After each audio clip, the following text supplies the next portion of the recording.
So, John Braxton is a longtime leader in the peace and labor movements. He was a draft resistor during the Vietnam War and served 16 and a half months in federal prison. He worked for 20 years in the reform movement within the Teamsters Union and helped prepare the 1997 national UPS strike. He has taught at the Community College of Philadelphia, where he was co-president of the American Federation of Teachers Union. He was a leading member of U.S. Labor Against the War.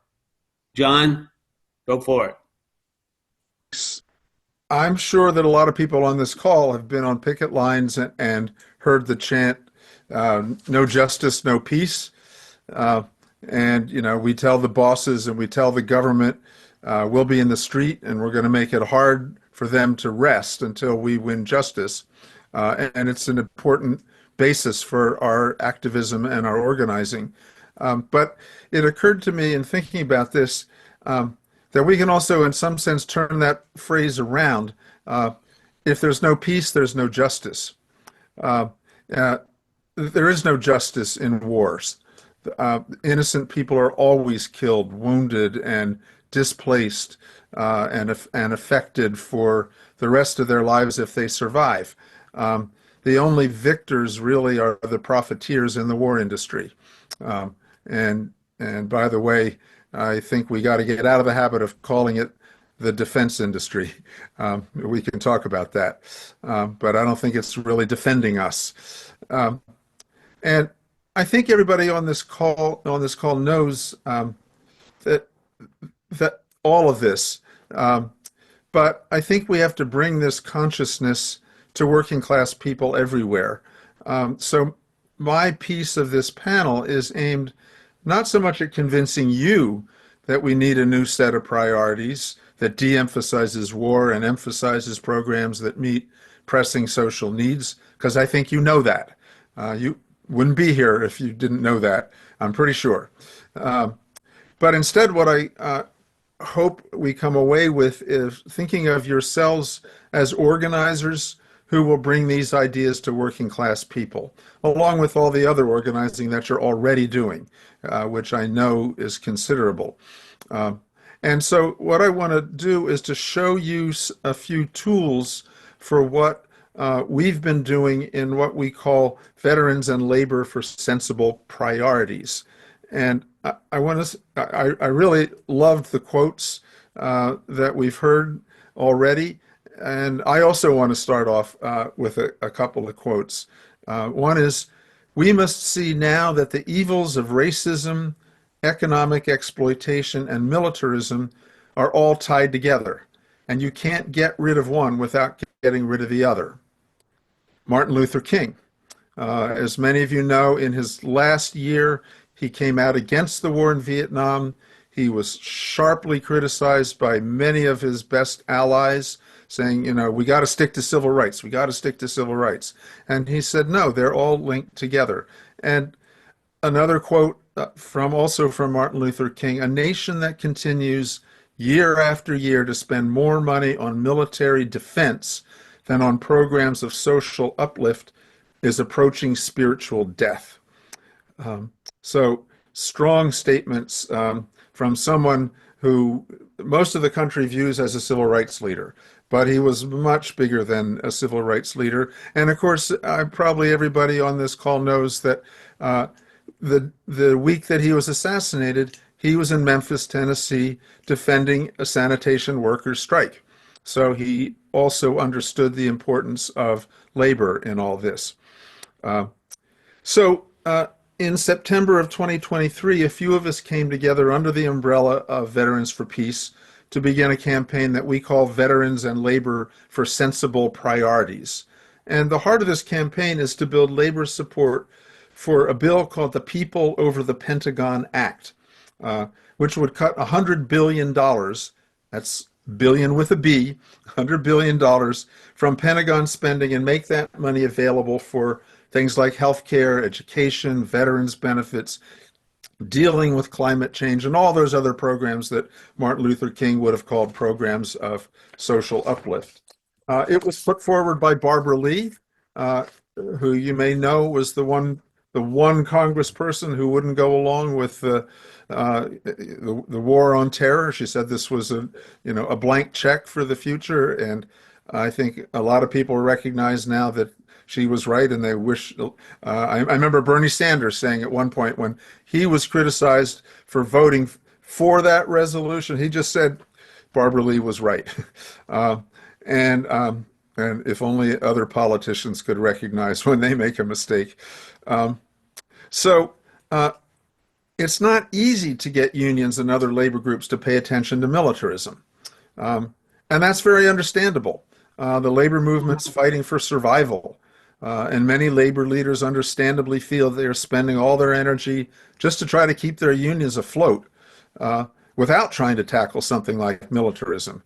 So it's very understandable. And it's particularly hard for unions to pay attention to this when we don't have a war where U.S. troops are in massive numbers actively involved. But I think King was right that, again, we must now see, I can't put it any better, that the evils of racism, economic exploitation, and militarism are all tied together. You can't get rid of one without getting rid of the other. So how do we get labor on board with demilitarizing our foreign policy? I think it's difficult, but not impossible. I'll go back to what Mark Dimmenstein said. It's not hopeless. Difficult, but not impossible. During the Iraq War, a bottom-up movement within labor convinced the National AFL-CIO to oppose the war and call for bringing the war dollars home. Mark Dimmenstein was an important part of that, and a group called U.S. Labor Against the War was key to that grassroots bubbling up that eventually forced a change in policy in the AFL-CIO that had been a long time coming. Some of us used to call the AFL-CIO the AFL-CIA, and there's a lot of history we could talk about there. But it did move beyond that. So can we do it now? Can we get, our goal is to get the labor movement to fight for demilitarization, even when we, fortunately, don't have a war involving massive numbers of U.S. troops. Of course, we do have massive numbers of U.S. troops scattered all around the globe, some of which are in combat that probably we won't even ever find out about.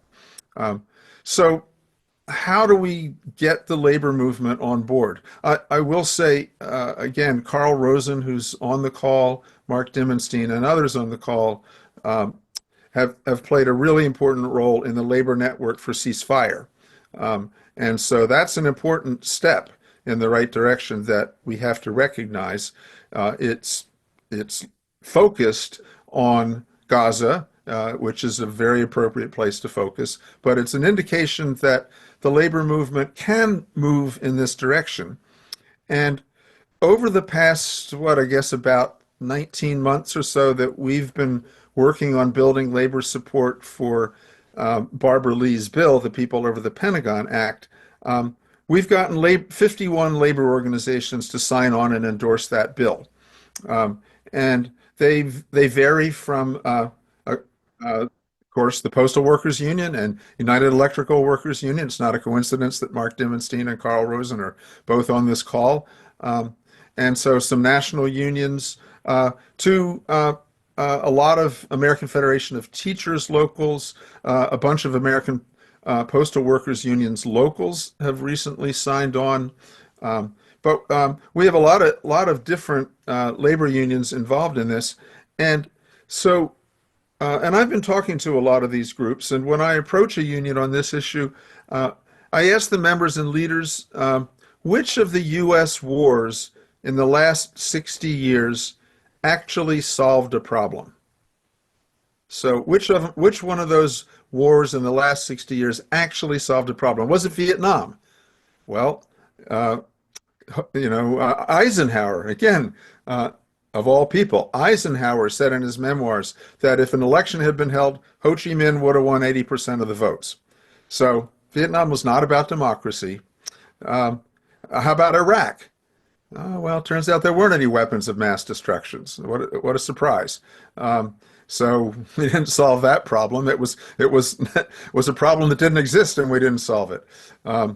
And we now know it was more about access to oil and geopolitics than anything else. Uh, what about Afghanistan? 20 years of war, uh, $8 trillion between Iraq and Afghanistan. We're going to be paying for that the rest of our lives. And all of the people that were killed that lived in those countries and the thousands of U.S. soldiers that were killed and wounded and come back with PSD and so forth. So I think we can argue that none of those wars actually defended working class people in the U.S. Um, and and also we know it's working class people that fought and died in those wars, and it's working class people that pay for those wars. The billionaires don't pay for them, and they find a way to not fight in them, right? Um, and so then I ask people, how many of you pay taxes to the federal government? Well, we're not talking to billionaires here, so they all say, yeah, unfortunately, I pay taxes. And how much of your taxes do you think go to war? Uh, and people are pretty shocked to, to find out that it's a lot higher than they think. And I want to share my screen here for just a second and show you. Let's see. Oh, I just covered up the share button, so I can't click on it. Hang on a second. Okay. So I'm sharing my screen. Um, and that's not what you need to see, but so here is this uh, big pie chart. Um, and I think if you look at it, you can see, without having to study it real carefully or read the fine print, you can see that this big dark blue area over here, that's a little more than 50% of the pie, that's what goes to the Pentagon. Um, and and whatever little sliver you're interested in over here, whether it's education or veterans benefits or international affairs or energy and the environment, all of those are getting starved. Uh, and why are they getting starved? They're getting starved because the Pentagon is soaking up all of this. Again, that goes back to Eisenhower's quote that Mark Dimmenstein put forward. So, I ask people, is that what you would put forward as your priorities? If you were president, if you were king, we have a president king now, would you set it up that way? And basically nobody wants to do that. So we try to get people thinking about that. And then I say to them, so how much money do we spend? Oh, that's not what I want to show you, so hang on again a second. Um, that's not, how much do we actually spend? Uh, so here is another quick chart, a quick graph. Coming up, here we go. That shows on the right-hand side, this big red column here shows $877 billion. That was a recent year of the Pentagon budget. It's bigger now. And over here are the next 10 countries combined: China, Russia on the top, and so forth. By the way, most of those are our so-called allies. So it's not like they're all our adversaries. So we spend more than the next 10 put together. And uh, and and we spend twice as much as China and Russia, our supposed adversaries, put together, spend twice as much. So if we cut the Pentagon spending by $100 billion, which is only about 11%, it's a big number, but it's only 11%, that would still leave us spending more. You can see that dotted line across there than the next 10 put together. So this is getting people trying to think about, do we really have to spend that much money in order to defend our borders? And as Mark pointed out, here's one particular list of all the different things that we could do with that money, that $100 billion, if we saved it and used it for programs of social uplift, as Martin Luther King would say. Um, and and one of those, of course, would have to do with climate change. And not incidentally, the Pentagon is the largest user of fossil fuels in the world, and therefore the largest single contributor to greenhouse gases in the world. So I think if King were alive today, he would add climate change to those other three issues that he said we can't tackle one of them without tackling them all. Um, by the way, it's important to note that less than a third of the Pentagon's money actually goes to soldiers. And the People Over the Pentagon Act explicitly does not allow that cutback to allow cutbacks in either soldiers' pay or benefits for soldiers or veterans. So more than half of that Pentagon budget, this big red column again, goes to profit-seeking corporations. And I learned recently the average of the top five CEOs' pay of the top five military contractors, they each one averaged $50 million a year in compensation. So there's a lot of places that we can save money and still secure our borders if that's what we're concerned about. If we're concerned about defense, and by the way, that pie chart had at the top that we have 700 military bases scattered around the world. That's really expensive, and it's not about defending us, it's about offense, as our recent wars have shown. And then the other little piece of information that's really important is the Pentagon has failed 7 consecutive audits. They've never passed an audit. Those of you that are in unions know that unions get audited all the time, and you don't stay in office very long if you fail an audit, but not the Pentagon. So they can't even tell us where all that money's going. So the bottom line to all this is that excessive military spending is not in the interests of working class people. But I don't think that's in people's consciousness mostly. So that's a job we need to do to kind of change the way people think about it when they think of the Pentagon spending. So I mentioned in the past bunch of 21 months or so, we've got 51 labor organizations signed on to the People Over the Pentagon Act, and includes AFSCME, people in AFSCME, SEIU, American Federation of Communication Workers of America, Unite Here, chapters of what the AFL-CIO calls constituency groups. So like Coalition of Black Trade Unionists, retiree groups, Asian and Pacific American Labor Alliance, different local labor support coalitions. So, and this is a long-term campaign. I don't think anybody on this call thinks we're going to get it through this Congress. But if we don't start working on it now, when do we start working on it? So we're not going to get single payer through this Congress. I'm pretty sure Rose agrees with me on that. But that doesn't mean we don't bring up single payer. It's really important. And how long did it take for the Civil Rights Act to get passed and so forth? So our idea is to reach out to every local union, every labor group that we can get hold of and ask them to endorse this bill. And also to then, if they endorse it, to ask them to pass that endorsement on to their regional and national bodies.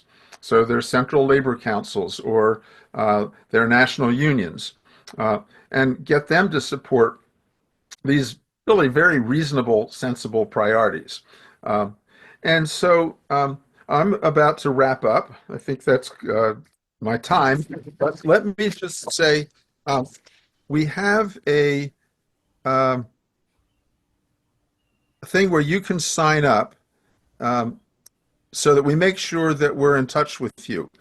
So if you haven't yet signed the open letter, this is for individuals supporting the People Over the Pentagon Act. Here is the URL for that, and I'll put it in the chat. or maybe while I'm talking, somebody else can put it in the chat, but when I'm done, I'll put it in the chat if nobody else has. Um, and so it'd be great if everybody on this call could sign on to that so we know how to get hold of you. Um, and don't worry, we're not the kind of organization that sends you a fund appeal every week. we, we're all volunteers, so we do very rare fund appeals. Um, and, um, and then consider contacting local unions in your vicinity. I can send you a list of all the unions that have signed on and other labor organizations that have signed on. Consider going to any one of those and asking them to sign on to the bill. We have a model resolution. Uh, we actually have two model resolutions. We have one that's nice and detailed and has all the whereases about this rationale for this, and then the resolution itself, and then we have one that's mostly just resolved, which basically just says we endorse the concept of cutting the Pentagon budget, and the People Over the Pentagon Act is one of those Hold on. important bills, and we will pass this on to our national and regional bodies, and we give permission to be listed publicly, as is the border of this bill. Uh, so all these tools are available to you, and we'd really love for you to kind of make them your own, pick them up and run with it.